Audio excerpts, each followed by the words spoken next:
la vida en el cielo. Es el tema de nuestra conferencia que vamos a compartir en esta mañana.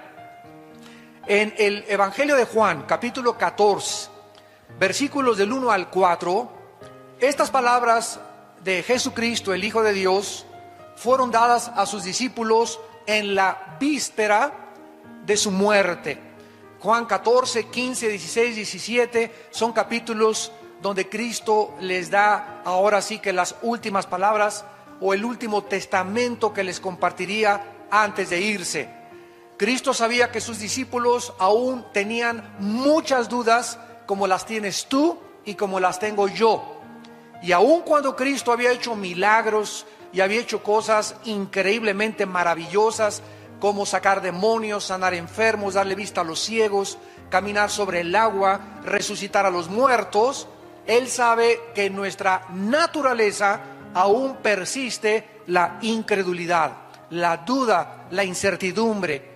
Entonces Cristo, sabiendo que Él iba a dejar este mundo y los discípulos se iban a quedar solos, les comienza a pronunciar, les comienza a describir la vida en el cielo y a compartirles este mensaje de motivación, de ánimo, de consuelo que necesitamos también nosotros en la época en que estamos viviendo.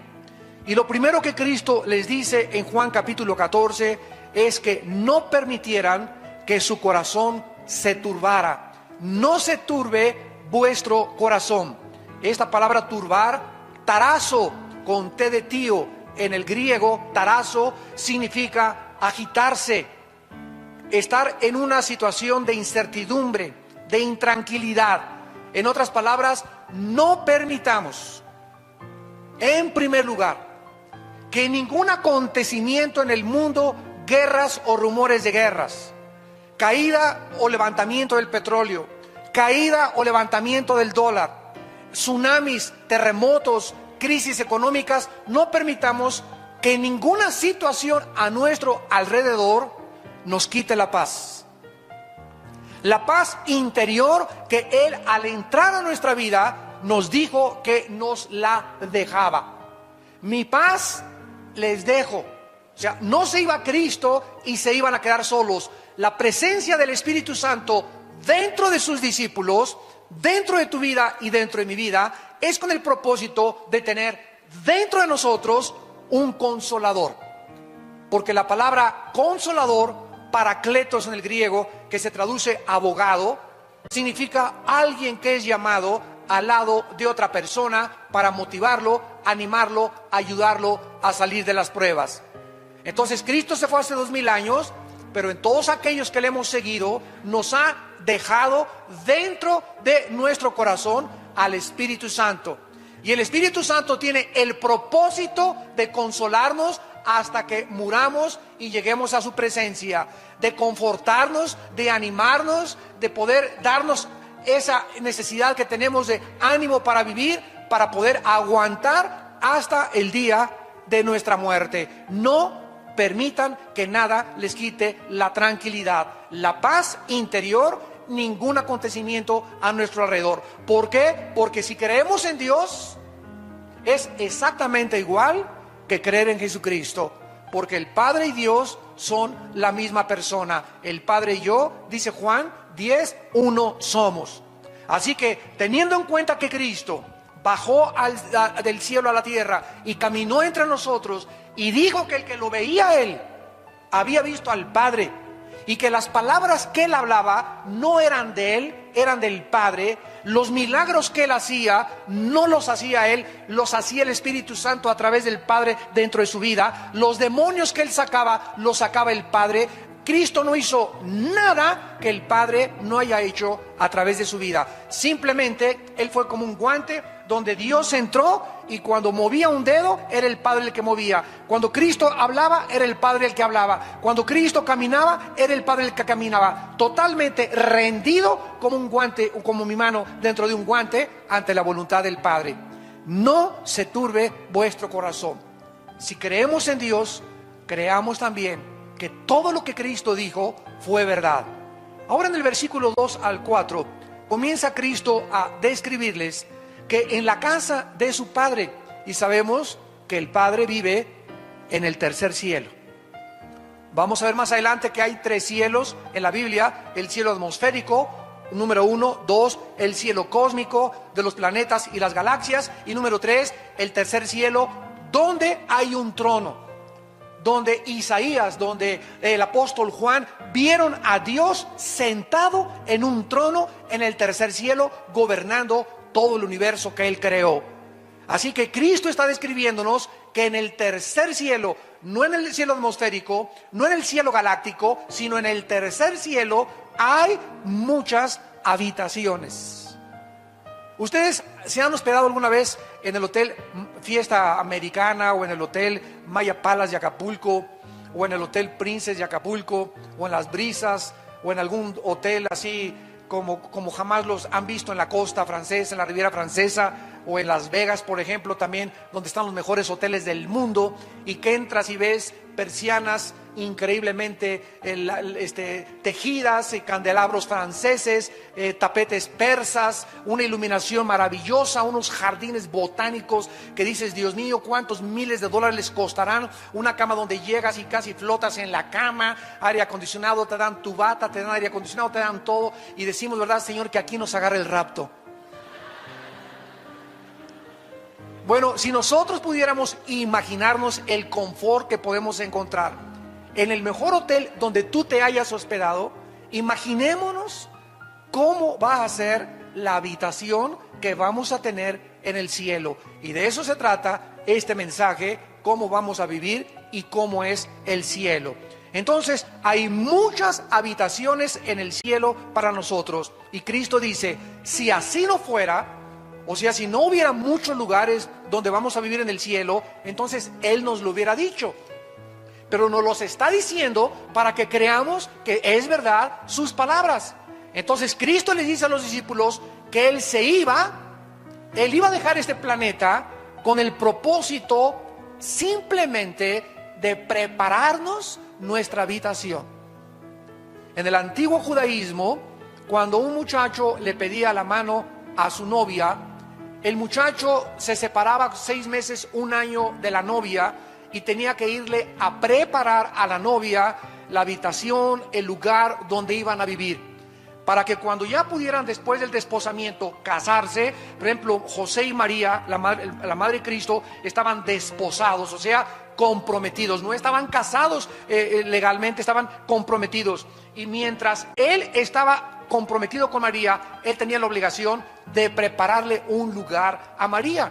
Entonces, es exactamente este retrato el que Cristo toma. Él ha ido al cielo a preparar el lugar para que cuando resucitemos y vayamos con Él, podamos nosotros saber que durante todo este tiempo, estos 2000 años, ¿qué está haciendo Cristo sentado a la diestra del Padre, viviendo para interceder por nosotros, y al mismo tiempo, imagínense, 2000 años preparándonos una cama, preparándonos un cuarto, preparándonos una mansión, preparándonos, ni nos vamos a imaginar las flores que vamos a ver, las luces que vamos a ver del lugar que Él nos está preparando? Y si me fuere, dice Cristo, y os prepararé el lugar, entonces quiero que sepan que voy a regresar. Vendré otra vez. Ya vino la primera vez, nos promete que va a regresar la segunda vez. Y cuando Él venga la segunda vez, viene a tomarnos. Esta palabra tomar, paralambano, en el griego, paralambano significa casi arrebatarnos o tenernos cerca de Él. Viene por nosotros, viene a tomarnos para que a donde Él, desde el momento de nuestra resurrección, esté, nosotros estemos por toda la eternidad con Él. ¿Y sabéis a dónde voy? ¿A dónde fue Cristo? A la casa de su Padre. Entonces sabemos el camino. ¿Cuál es el camino para llegar a Dios? La persona de Jesucristo. Porque Él dijo, yo soy el camino, yo soy la verdad y yo soy la vida. Existen miles de ateos en el mundo que creen que con la muerte se acaba la existencia del ser humano, por lo que simplemente viven para esta vida jamás pensando en la eternidad. Los ateos dicen es que el universo es eterno. Todas las cosas han estado como están y seguirán como están desde que las cosas existen. Cuando los mismos principios de la primera y la segunda ley de la termodinámica, para que se lo expliques a tu maestro ateo, los principios de las leyes físicas de la termodinámica niegan que el universo pueda ser eterno. El universo tuvo un principio, dice la Biblia, en el principio Dios creó los cielos y la tierra. Y si hubo un principio, tiene que también haber un final. Las mismas leyes del universo nos muestran que el Sol está perdiendo millones de toneladas masa por segundo. Todo tiende al deterioro, todo se está descomponiendo, todo tiende a marchitarse, a descomponerse, a degradarse. Es la ley que se llama también en la física de la entropía. Entonces, las personas que no tienen la esperanza de poder volver a vivir, viven para esta vida. No tienen ninguna seguridad, no tienen ninguna esperanza, no tienen ningún destino, simplemente vivir para esta vida. Sin embargo, Dios nos mandó a Jesucristo a enseñarnos en Juan capítulo 5, versículo 28 al 29, que están muy equivocados. Que Jesucristo, que bajó del cielo, nos dice estas palabras, Juan 5, 28. No se maravillen de esto, porque vendrá hora cuando todos los que están en los sepulcros oirán su voz, y los que hicieron lo bueno saldrán a resurrección de vida, mas los que hicieron lo malo a resurrección de condenación. Vemos pues que solo hay dos lugares después de esta vida.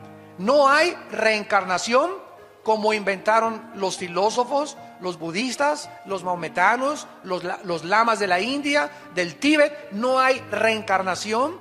No vamos a regresar a meternos a una cucaracha, ni a una vaca, ni a un chango para seguir evolucionando. Es curioso, a propósito de la reencarnación, que la filosofía de donde surgió la reencarnación, la India, sea la nación más pobre del mundo. Se supondría que después de tantas y miles de reencarnaciones era para que ya hubieran evolucionado. Sin embargo, en la India siguen adorando a los ratones, a las ratas. La gente come en la India junto a los ratones y los deja que coman su comida porque son sagrados. Las vacas son sagradas, y así es el retraso cultural y el paganismo de alguien que inventó y que surgió de esa área geográfica de que existe la reencarnación. Y los tontos en el occidente se lo creyeron. No hay transmigración de las almas, no existe el limbo, un lugar que inventa una religión, que si tú no bautizas a tu niño chiquito, se va al limbo de donde lo sacaron. No, ni siquiera está en la Biblia del Mormón, ni en la Biblia de los Testigos de Jehová, ni en la Biblia católica. Es un invento que se sacaron de la manga. Cuando tú a un niño no lo bautizas, dice la Biblia, se va al cielo. No existe tal cosa como un lugar que se llama el limbo. No existe, en cuarto lugar, el purgatorio, un lugar intermedio donde aquellos que pecaron se van al purgatorio a purificar sus almas, si es que se les dan las famosas misas gregorianas. O sea, si aquí en la tierra se muere tu tío y se le celebra una misa, la misa le ayuda 1000 años a que se le reduzca la pena. ¿Se imaginan ustedes semejante barbaridad? Entonces, la Biblia es muy clara que no hay absolutamente, después de que tú te mueras, más que el cielo o el infierno, la resurrección para vida o la resurrección para condenación. Siendo así, la pregunta más importante que tú tienes que contestar en esta tarde es: ¿sabes tú dónde pasarás la eternidad? ¿Sabes tú que saliendo ahora de este lugar puedes caer muerto? Un embolio, un ataque al corazón. ¿Sabes tú que te puedes subir en avión, como hace poco vimos, donde venían autoridades del gobierno y de repente el avión se precipita al cielo? Imagínense, se subieron riéndose, carcajeándose, desayunaron en la mañana, le habló a su esposa: ahorita nos vemos en la tarde, y jamás los ocupantes de esta nave volvieron a ver a sus familias. Iban jóvenes, personas de 40, de 30, de 50 años de edad. ¿Por qué? Porque ninguno de ellos se imaginó que esa era la forma en que iban a terminar y que iban a presentarse delante de Dios. Los niños se mueren, los adultos se mueren, los jóvenes se mueren, los viejitos se mueren. ¿Sabes tú que en el día de tu muerte no hay otra esperanza? ¿No hay otra oportunidad? Dios te da en este momento que tú estás oyendo este mensaje la oportunidad de arrepentirte de tus pecados y de venir a la cruz y entregarle tu vida a Jesucristo. Vamos a ver los lugares que la Biblia menciona que sí existen en el mundo invisible. En primer lugar, en el Antiguo Testamento se menciona la palabra hebrea Sheol. Sheol, que significa en el hebreo lugar de la sepultura o lugar de los muertos. Todos los muertos en el Antiguo Testamento iban al Sheol, y así lo revelaron los profetas del Antiguo Testamento. ¿Qué cosa era el Sheol? Nadie sabía. Únicamente que todos los espíritus, tanto de los buenos como de los malos, descendían al centro de la tierra, porque el Sheol se encontraba en el centro de la tierra. Por ejemplo, dice el libro de los Números, Coré se rebeló contra el pastor y todos los que lo siguieron, los rebeldes, fueron tragados al Sheol vivos. O sea, con todo y cuerpo, con todo y anillo de casado, con todo y la corbata, cayeron y se fueron directamente al Sheol, al centro de la tierra. Entonces, este era el lugar donde todos los espíritus humanos, después de la muerte, descendían a esperar a que Jesucristo muriera en la cruz del Calvario. Cristo baja a la tierra, y cuando se traduce la Biblia del hebreo al griego, esta versión y esta traducción del hebreo al griego se llamó la Septuaginta. Cuando se tradujo la palabra Sheol al griego, se usó la palabra Hades con H, Hades. Y Cristo en Lucas capítulo 16, versículo 19 en adelante, les cuenta una historia a la gente de a su alrededor respecto al mundo invisible, al Sheol, que ahora era el Hades, y les dice cómo era este lugar. Cristo les dice que dos personas murieron. Uno era incrédulo, el otro era un pobre mendigo llamado Lázaro. Entonces mueren los dos, y el rico, déspota, arbitrario, avariciento, ambicioso, descendió al Sheol junto con la otra persona, con la única excepción que al bajar al centro de la tierra, Cristo nos dice que estaba dividido. O sea, nunca los espíritus humanos que descendieron en el Antiguo Testamento estaban junto con los espíritus humanos de los justos. Este lugar en el centro de la tierra estaba dividido por una gran cima, una gran barrera. De un lado estaba el infierno, que se usa la palabra Gena en el griego para describir el infierno, que era el lugar donde tiraban la basura los judíos, y ese lugar se llamaba Gena, y usa Cristo esa palabra Gena para describir que era el lugar donde ardía el fuego. Y las personas en el infierno que murieron en el Antiguo Testamento estaban en el infierno ya sufriendo.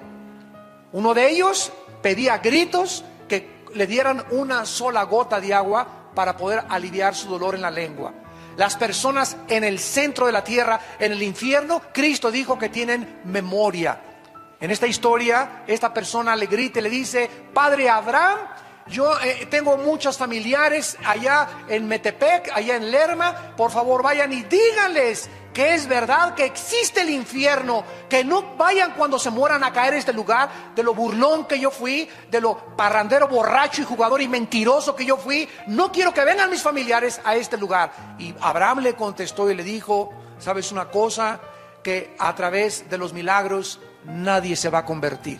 Aunque un muerto se les aparezca, no se van a convertir. Ahí tienen a la Biblia, a Moisés y a los profetas. Y el que no se convenza a través de la predicación de la Biblia, porque la fe es por el oír, no es por ver, no es por ninguna otra cosa más que por oír la palabra de Dios, nadie se va a convertir. Esta fue la manera que Dios escogió y diseñó para que entráramos al cielo. creyendo la predicación del Evangelio de la gracia de Dios de Jesucristo. Entonces el Hades, que se tradujo del Sheol, el Señor Jesucristo reveló que estaba dividido en dos partes. En un lado estaban los condenados y en el otro lado estaban los justos, desde Adán, Moisés, Abraham, Isaac, Jacob, José, Daniel. Todos se encontraban en el lado del seno de Abraham. Así se le llama, y también se le llama el paraíso. Entonces esta palabra, dice la Biblia, es la que se usó para describir este lugar. Muy bien, cuando Cristo muere, Él desciende al Hades, al centro de la tierra. Su cuerpo de Cristo se queda en la tumba. Ahí se quedó su cuerpo de Cristo, porque su cuerpo no había sido aún glorificado, y bajó en espíritu al centro de la tierra. Su espíritu se salió de su cuerpo y bajó al centro de la tierra, al Hades, y ahí fue a anunciar, fue a proclamar su victoria sobre el pecado, la muerte y Satanás. 3 días estuvo Cristo en el Hades, y a los 3 días Cristo, a todos los que se encontraban en el lado del seno de Abraham, en el lado del paraíso, a todos los justos, los tomó Cristo, y cuando resucitó Cristo, se los llevó con Él hasta el tercer cielo. Efesios capítulo 4. Subiendo a lo alto, se llevó cautiva a la cautividad, y se presentó en el tercer cielo ante su Padre con todos estos millones de justos que habían creído el Evangelio en el Antiguo Testamento a través de la fe y de la gracia de Dios, y ahora se quedaron allá en el cielo. Y de Cristo a nuestros días, desde la resurrección de Cristo hace 2000 años hasta nuestros días, todos los espíritus humanos que se mueren sin Cristo siguen descendiendo al centro de la tierra, al Sheol, al Hades. Ahí sigue estando, aquí en el centro de la tierra, el infierno. Hace algún tiempo yo había escuchado que habían sacado unas grabaciones de unos geólogos que habían metido unas sondas y habían tratado de entrar lo más que se pudiera al centro de la tierra, y escucharon gritos como de encadenados, gritos de desesperación. Y hace poco leí de un hermano cristiano con un hombre bastante serio y con una integridad del ministerio, que me dijo que había otro equipo de personas que en el Triángulo de las Bermudas, el oceanógrafo Jacques Cousteau escribió en sus memorias, que es uno de los oceanógrafos más importantes, que cuando descendieron en el Triángulo de las Bermudas, que es un triángulo que está en el Mar Caribe, que es un triángulo con Cuba, las Bahamas y Miami, que se llama ese triángulo, que han desaparecido barcos y han desaparecido aviones. Ahí se encontraron, en el fondo metieron la sonda, y fue donde descubrieron los gritos de personas. Eran como gritos de humanos que gritaban, y como de encadenados, que nos muestra, ¿verdad? Yo lo creí, porque la Biblia dice que una de las entradas al infierno es ahí en el Triángulo de las Bermudas. ¿Dónde lo dice? En Isaías capítulo 27, que Satanás es la serpiente del mar, la serpiente que se mueve en el mar. Y entonces, si el centro de la tierra es el lugar del infierno actualmente, tiene que haber salidas, y una de las salidas del infierno son los volcanes también. Por eso siempre sale de los volcanes lava, azufre y fuego, que de acuerdo a la Biblia son los elementos que componen el infierno. Muy bien, tenemos en tercer lugar otro lugar invisible que la Biblia llama el Tartarus. Segunda de Pedro 2:4. Segunda de Pedro 2:4. Veamos todos estos lugares importantes, invisibles, donde se encuentran ángeles o demonios o espíritus humanos. Y antes de ver esta palabra en segunda de Pedro capítulo 2, quiero recordarles lo siguiente. En el infierno, en el centro de la tierra, no se encuentra Satanás, ni tampoco ningún demonio. Así que no vayan ustedes a seguir creyendo ese cuento, ¿verdad?, de que se quemen con los demonios en el infierno. Los espíritus humanos se encuentran en el infierno nada más. vamos a ver ahorita que los ángeles tienen otra prisión que se llama Tartarus y los demonios tienen otra prisión que se llama el abismo.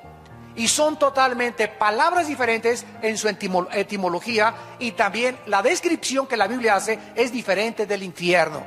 Así que vamos por orden. En el infierno ahorita no hay más que espíritus humanos. A lo mejor ahí está tu tío, o tu abuelo, o tu padrastro, o tu papá, o tu exesposo, o tu exesposa, o algún hijo tuyo que se murió sin Cristo, yo no sé, pero solo se encuentran ahí espíritus humanos. El Tartarus, en 2 de Pedro capítulo 2, versículo 4, se tradujo infierno de una forma equivocada. Porque si Dios no perdonó a los ángeles que pecaron, sino que arrojándolos al Tartarus, y los traductores lo pusieron como infierno, cuando la única palabra que se traduce infierno es el Gena. ¿Cómo sabemos esto? Lo vamos a ver adelante. Dios no perdonó a los ángeles que pecaron, los arrojó al Tartarus, así dice el original griego. Y vean lo que dice: a prisiones de oscuridad para ser reservados al juicio. ¿A qué ángeles se refiere el apóstol Pedro? Porque cuando Satanás se rebeló y encabezó la rebelión, se llevó a la tercera parte de los ángeles. Entonces tenemos en el universo una tercera parte de ángeles. Los ángeles no son demonios. Los demonios son criaturas diferentes a los ángeles caídos. Lo vamos a ver también. Satanás se rebela y se lleva a la tercera parte de los ángeles. Se quedan del lado de Dios 2/3 partes. Entonces hay una tercera parte contra 2/3 partes en el universo de ángeles malos contra ángeles buenos. Entonces superamos los ángeles de Dios a las huestes de Satanás. Gracias a Dios. Son más ángeles que se quedaron con Dios que los ángeles que se rebelaron. Cuando Satanás se rebeló contra Dios y se llevó a la tercera parte de los ángeles, se partió el corazón de Dios. Pero Dios les había dado el libre albedrío, como te lo dio a ti, como me lo dio a mí. No podía decirles: no, por favor, no se vayan, quédense con nosotros. Él no podía hacer eso, porque somos responsables de nuestras decisiones y de las consecuencias de las decisiones que hacemos. Y desde entonces, desde esa rebelión, surgió la rebelión en el mundo. Y así cualquier persona que se rebela contra la autoridad le parte el corazón de Dios. Y los rebeldes que siguen al rebelde son infectados exactamente de la misma forma del que encabezó la rebelión. Y eso le parte el corazón de Dios, y no hay perdón hasta que esas personas regresan arrepentidas y se someten otra vez a la autoridad.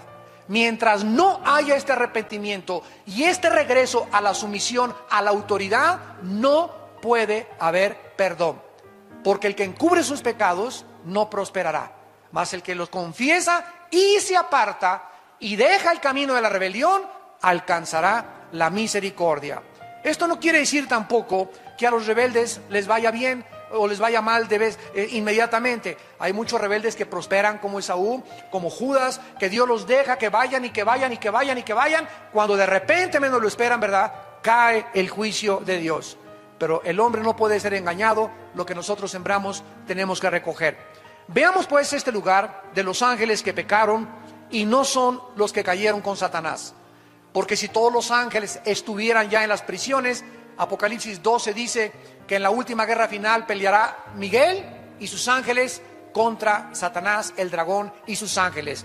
Entonces, de esa tercera parte que se rebeló contra Dios, hay otro grupo de ángeles que después de esa rebelión pecaron otra vez contra Dios, pero de una forma todavía mucho más grave, donde Dios los tuvo que sacar del espacio y meternos a este lugar que se llama el Tartarus, para que esperaran el juicio.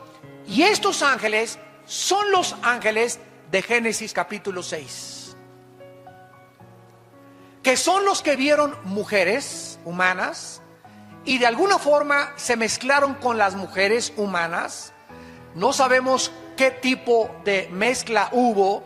Lo único que sabemos ahora, a la luz de la ciencia y de la genética, es que Satanás y los ángeles y los demonios tienen un conocimiento de la genética humana sobrenatural. Estos ángeles en Génesis 6 pervirtieron la genética humana. ¿Cómo lo sabemos? Porque versículos más adelante, versículo 4 y 5 de Génesis 6, nacieron de repente gigantes de 4 o 5 metros de estatura. Y eran deformes. Estos no los creó Dios. Hubo una deformación genética donde estos gigantes medían 4 o 5 metros y tenían 12 dedos en las manos y tenían 12 dedos en los pies, de acuerdo a 2 de Samuel capítulo 21. Y estos gigantes son los que se pusieron en la frontera cuando Dios iba a introducir a su pueblo a Canaán. Se pusieron en la frontera y espantaron a los israelitas para que no entraran a la tierra de Canaán. Y cuando mandó Moisés 2 espías para poder entrar a Canaán, regresaron los espías. Oye, Moisés, increíble, son gente que parecemos langostas comparados con ellos. En el hebreo se usa la palabra refaítas, que se tradujo gigantes porque venían de Rafá, otra de las tribus que poblaron Canaán. Casi todo Canaán eran gigantes. Los somsomeos, los rafaítas, bueno, todo estaba poblado casi de gigantes. Y esto fue lo que espantó al pueblo de Dios. Son demasiados gigantes, no podemos con ellos. Cuando más adelante, ¿se acuerdan ustedes de David? Un muchacho que cantaba a Dios, santo, santo, alabado sea el Señor, con su arpa. Y de repente le dice a su papá David, oye, ve al campo de batalla, porque todos están paralizados por el temor. Nadie quiere moverse porque hay un gigante llamado Goliat, que ha retado al ejército de Saúl y les ha dicho, a ver quién en 40 días les doy para que me presenten a un guerrero. Y si él me vence, y nosotros nos rendimos a ustedes, y si no, ustedes serán esclavos de nosotros. Y nadie, ni el rey Saúl, ni los guerreros de Saúl estaban espantados. Nadie quería enfrentarse con Goliat. Y cuando David entra al campamento y oye al gigante retando al pueblo de Dios, gritando, insultando al pueblo de Dios, blasfemando al pueblo de Dios y al Dios de los ejércitos, le da la comida a sus hermanos y se presenta con Saúl y le dice, Saúl, déjame ir a pelear contra ese incircunciso filisteo, hijo de María Bonita, que vas a ver lo que le va a pasar. Sí, cómo no, David, bueno, ya ahorita recurrimos a ti como última esperanza, pero ponte tu armadura. No, qué armadura ni qué nada. Yo no necesito ninguna cosa humana. Este pleito es espiritual. Este pleito no es de lanza contra nada, Señor. Tú en el pasado, los osos querían a tus ovejitas morderlas, y yo agarré la onda y maté al oso y maté al león. A esta onda que la sé mejor manejar que la espada y que la lanza, va a ser contra ese incircunciso. Yo voy a él en el nombre de Jehová de los ejércitos. Y David se enfrenta a Goliat y le clava la piedra exactamente en el lugar vulnerable que tenía y que no lo tenía protegido. Desde entonces todos los cascos militares los hicieron así, protegiéndoles la frente. Y eso es verdad, ¿eh? Todos se acordaron de Goliat. Entonces vemos, ¿verdad?, de qué forma es David. Y Goliat tenía 5 hermanos, de acuerdo a 2 de Samuel 21. Y ustedes leen la vida de David. David fue el hombre que mató al primer gigante y que acabó con todos los gigantes. Y es interesante que David, cuando se acercó a Goliat, juntó 5 piedras. 5 es el número de la gracia. En otras palabras, cuando David se enfrentó a gigante, dijo esto cuando metió las 5 piedras: si me salen los 4 hermanitos, a los 4 me los echo también. Fue profética la batalla entre Goliat y David. Los gigantes habitaron durante 1000 años, de acuerdo a la Biblia. 1000 años poblaron el planeta Tierra los gigantes. ¿Quién cargó las pirámides de Egipto? Que pesan 2,5, 6 y 8 toneladas cada una. ¿Quién pudo haber puesto las pirámides que están orientadas a los signos del zodíaco en el cielo? Tanto las pirámides de Egipto como las pirámides de Teotihuacán y la de los mayas están orientadas, y cuando sale el sol tienen el equinoccio perfecto de acuerdo a la astronomía. ¿Quién les reveló? Escuchen esto: no existe ningún historiador, ningún paleontólogo, arqueólogo que nos pueda decir quién construyó las pirámides, ni la edad de Keops, Kefren y Miserino, las principales pirámides de Gizá. ¿Por qué? Porque no se sabe quién las construyó ni cómo las construyeron.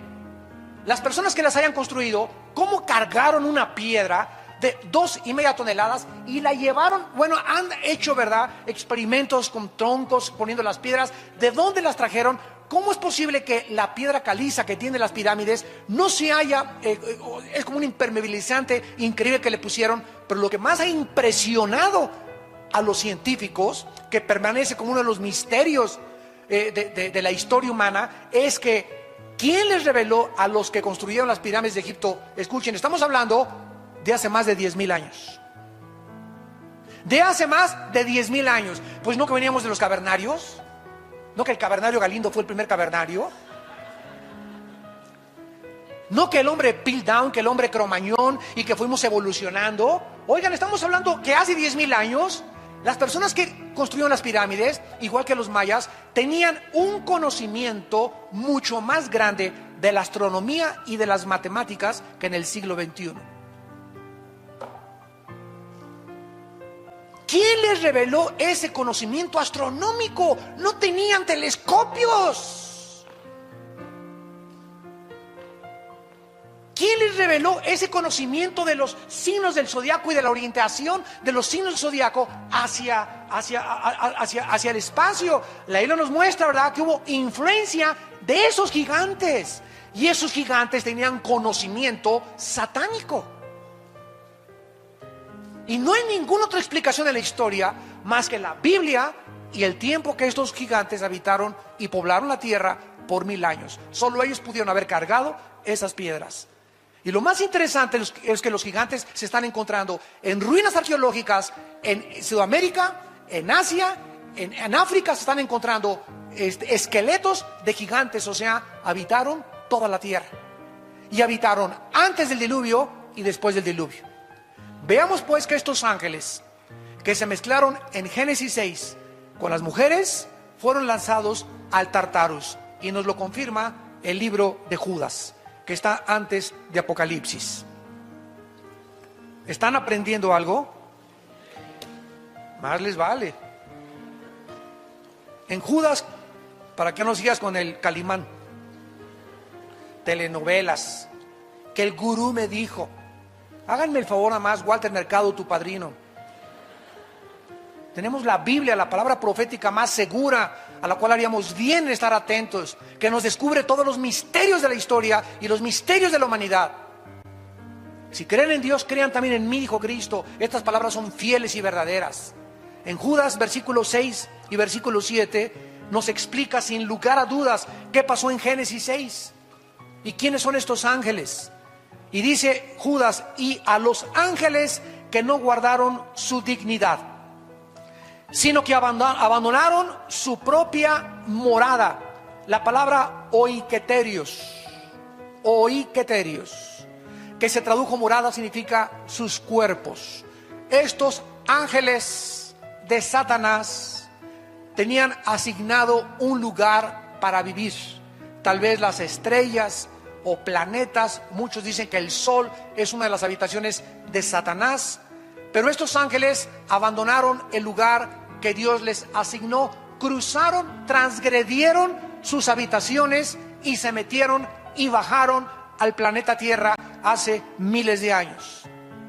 Abandonaron su lugar donde deberían vivir.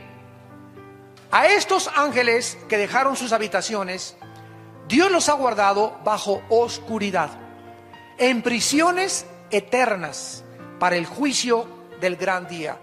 Y estas prisiones se llaman el Tartarus, donde Pedro nos dice que son los ángeles que pecaron y que Dios los mandó al Tartarus. Es la única prisión que la Biblia describe de los ángeles. Y dice el versículo 7, para quitarnos cualquier duda, que estos ángeles, que son el sujeto de este contexto, como Sodoma y Gomorra, o sea, se comparan a estos ángeles con los habitantes de Sodoma y Gomorra y las ciudades vecinas, las cuales de la misma manera que aquellos. ¿Quiénes son aquellos? Los ángeles que están en el centro de nuestra discusión. Los habitantes de Sodoma y Gomorra hicieron lo mismo que estos ángeles, que hicieron: fornicaron. Fornicaron. Los ángeles pueden fornicar. Bueno, la palabra fornicar tiene varias y diferentes connotaciones. La palabra fornicar, porneia, de ahí viene la palabra pornografía, significa en la Biblia relaciones sexuales ilícitas. Dios creó el sexo y solo Dios puede determinar y autorizar dónde, cuándo y cómo podemos usar el sexo. El sexo no lo inventaron los psiquiatras, ni los psicólogos, ni los sexólogos, ni los sociólogos. Ningún ser humano tiene la autoridad de decirnos qué es el sexo y cómo debe ser usado el sexo. Así que si alguien te dice que tú eres hombre y te vistes de mujer y los sexólogos te dijeron que está bien, son unos mentirosos, porque ellos no inventaron el sexo. Si tú no naciste hombre y te ves en el espejo y tienes el órgano masculino, entonces es que eres hombre. Y si tienes una mentalidad diferente, es que tienes un tornillo flojo en la mente, porque no eres mujer, eres hombre. Y necesitas arrepentirte, cambiar tu vida y creerle a Jesucristo. Y de eso se trata. ¿A quién le creemos? ¿A los sexólogos? ¿A los psiquiatras? ¿O le creemos a la palabra de Dios? Esto es lo que significa relaciones sexuales ilícitas. Ahora, ya casados, dice la Biblia que el hombre que deja a la mujer o la mujer que deja al hombre y comete adulterio es fornicación. Relaciones con animales es fornicación. Hombre con hombre es fornicación. Mujer con mujer es fornicación. El sexo solo puede ser usado dentro de la esfera y de la dimensión del matrimonio. Antes de casarte es fornicación, con animales es fornicación, con tu novio es fornicación, hombre con hombre es fornicación, mujer con mujer es fornicación, y todo lo que no sea dentro del matrimonio, y matrimonio entre Adán y Eva, no entre Jorge y Pepe, ni entre Lupita y Carmelita, sino entre un hombre y entre una mujer. Es la única forma de poder usar el sexo. Ahora, si estos ángeles cometieron algún ilícito sexual, ¿cómo pueden ellos haberse relacionado? ¿O qué acaso los ángeles tienen esperma? Porque en algún lugar de la Biblia se nos dice que no se pueden reproducir. No son como nosotros, que como conejos, ¿verdad?, estamos produciendo y produciendo y produciendo, etcétera, etcétera. Los ángeles, la cantidad de ángeles que Dios creó, ya no hay más ni menos. No hay angelitos, ni angelitas tampoco. No hay ángeles del sexo femenino. Todos son del sexo, del género masculino. Pero si no se pueden reproducir, entonces, ¿cómo está, verdad? Todos estos misterios son interesantes. Bueno, vamos a explicar esto. ¿Se acuerdan ustedes del endemoniado gadareno? ¿Cuántos demonios tenía? Tenía 6,000 demonios. Porque Cristo le preguntó, ¿cómo te llamas? Y le contestó, Legión. La palabra legión significa 6,000 soldados, de acuerdo al Imperio Romano. Muy bien, escuchen esto. Estos demonios conocían también el cerebro y le conocen las neuronas del cerebro. Estamos hablando de hace 2,000 años, cuando ni la genética, hasta 1860, por Gregorio Mendel, fue descubierta, las leyes de la herencia.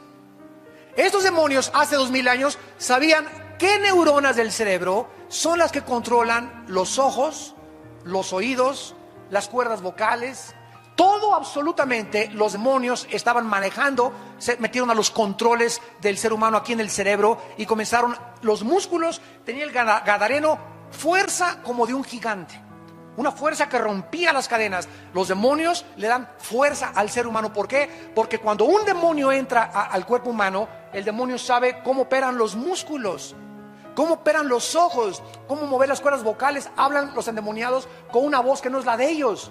Alteran el tono de las cuerdas vocales, los ojos. Increíblemente estamos apenas descubriendo la maravilla del ojo, de los oídos.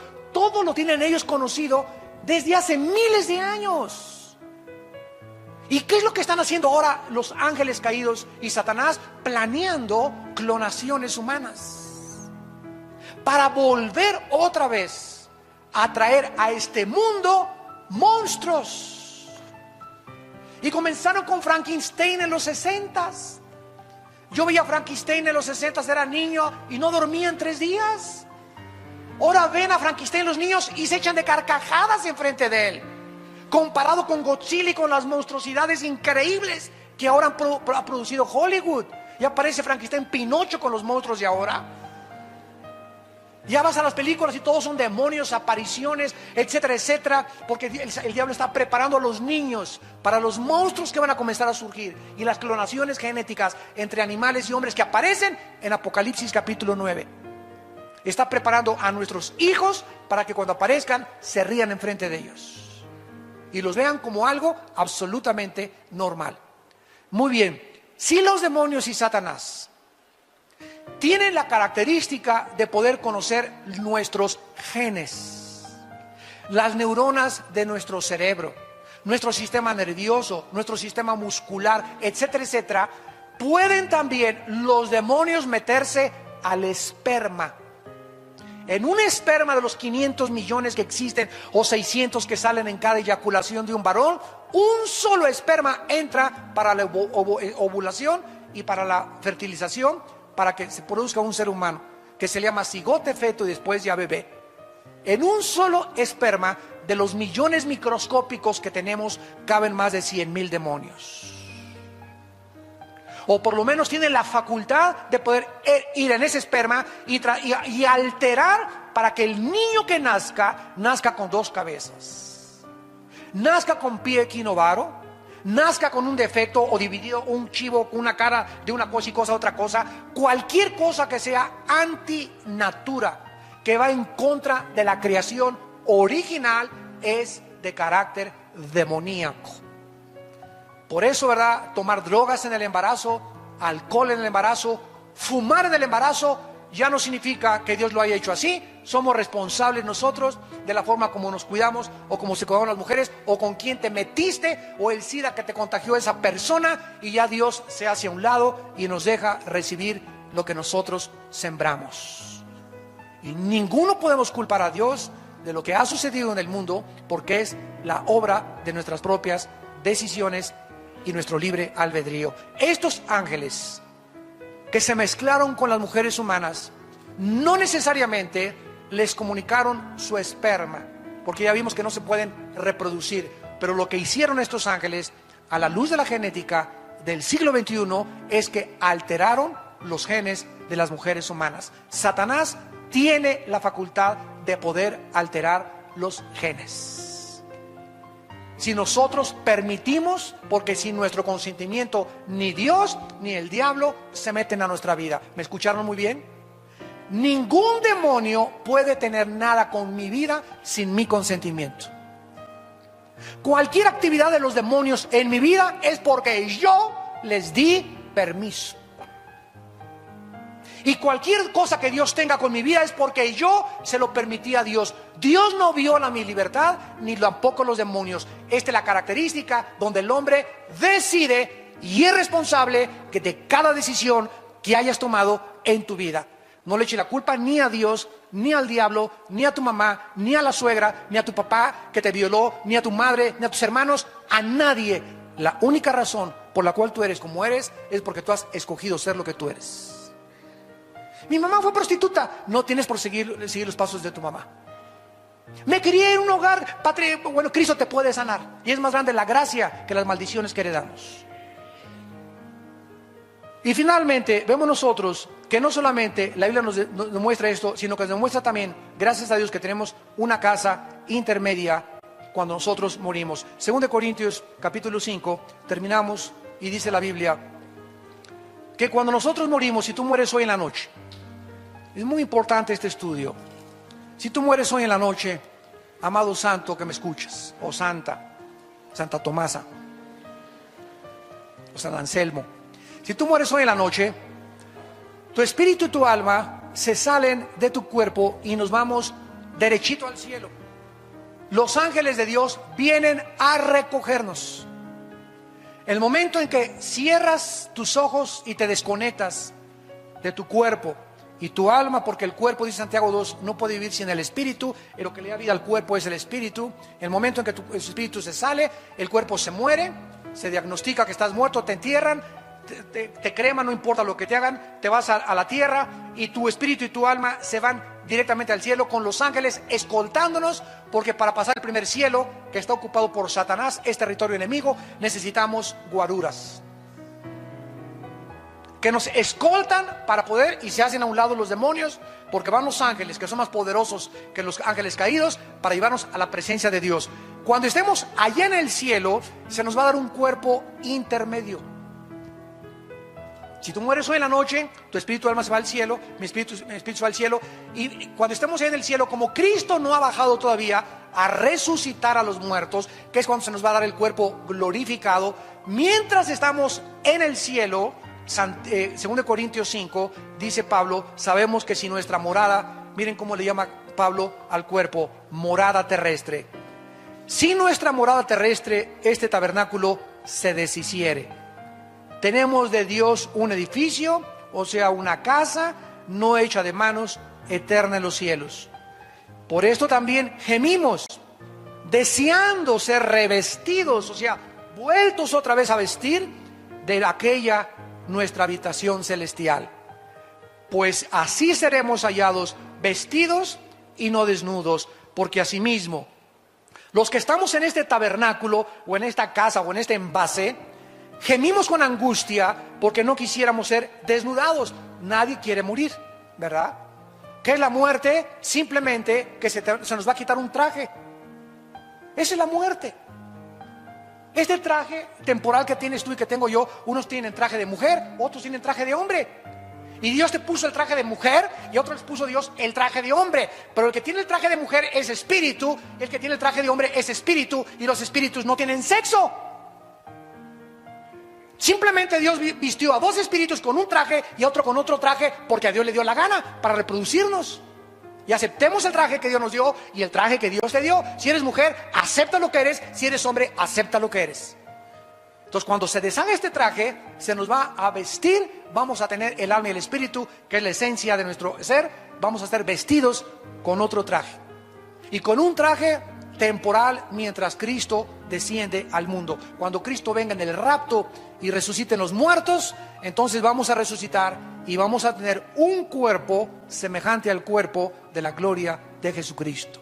Un cuerpo sin sangre, un cuerpo sin deterioro celular, un cuerpo joven, eterno, radiante, que Rambo, ni que John Travolta, ni que nada, ni que Brad Pitt, ni que Tom Cruise, ni nada. Vamos a tener un cuerpo que va a durar por toda la eternidad, donde va a tener acceso a subir y bajar, vamos a volar.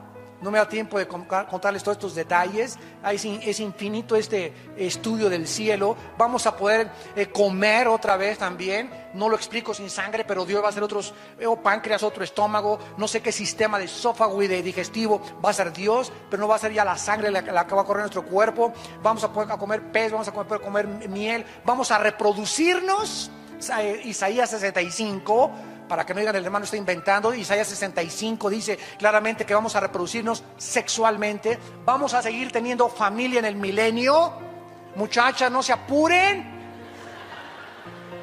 muchachos, tranquilo, sereno moreno, hay chance todavía. Así que no se coman la torta antes de tiempo. Y todas estas cosas están prometidas para aquellos que en esta mañana le han entregado su vida al Salvador. Si tú en esta mañana no tienes a Jesucristo, yo te ruego en el nombre de Dios, por las misericordias de Dios, por la verdad que tú puedes, saliendo este día, o a lo mejor hoy es la última vez que Dios te ha hablado en tu vida, no endurezcas tu corazón. Está de por medio tu eternidad. No vas a poder tener otra oportunidad tal vez como la que Dios te da hoy. Hoy es el día aceptable. Hoy es el día de tu salvación. Entrégale tu vida a Jesucristo y acepta por la fe el perdón de tus pecados y prepárate para el día de tu muerte. Oremos. Padre, gracias por tu palabra. Tu palabra nos dice, Señor, que el apóstol Juan vio un cielo y una tierra nueva. Porque el primer cielo y la primera tierra pasaron y el mar ya no existía más. Y oí una gran voz del cielo que decía: he aquí el tabernáculo de Dios con los hombres. Él morará con ellos. Ellos serán su pueblo y Dios mismo estará con ellos como su Dios.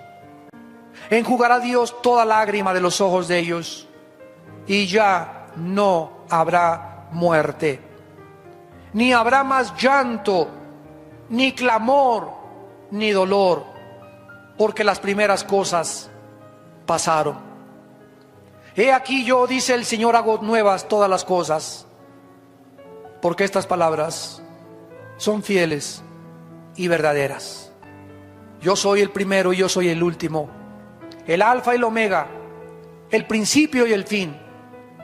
Al que tenga sed, yo le daré gratuitamente de la fuente del agua de la vida, y el que venciere heredará todas las cosas, y yo seré su Dios y él será mi hijo.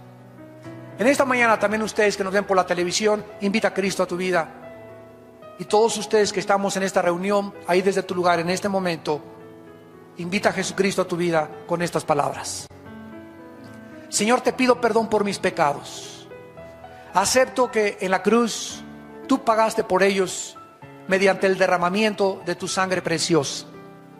Creo que a los 3 días resucitaste de los muertos y te pido que entres a mi vida como mi Señor y mi Salvador.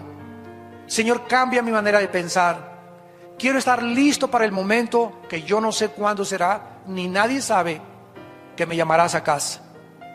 No quiero que me tome la muerte desprevenido, ni quiero abrir mis ojos en el Hades, en el infierno, donde no tendré nunca la oportunidad de hacer la decisión que estoy haciendo en este momento, en que me encuentro con salud y con una mente despejada para creer en ti. Gracias, Jesús, por morir en mi lugar, y gracias por ser mi Salvador. Dame el poder de vivir para ti.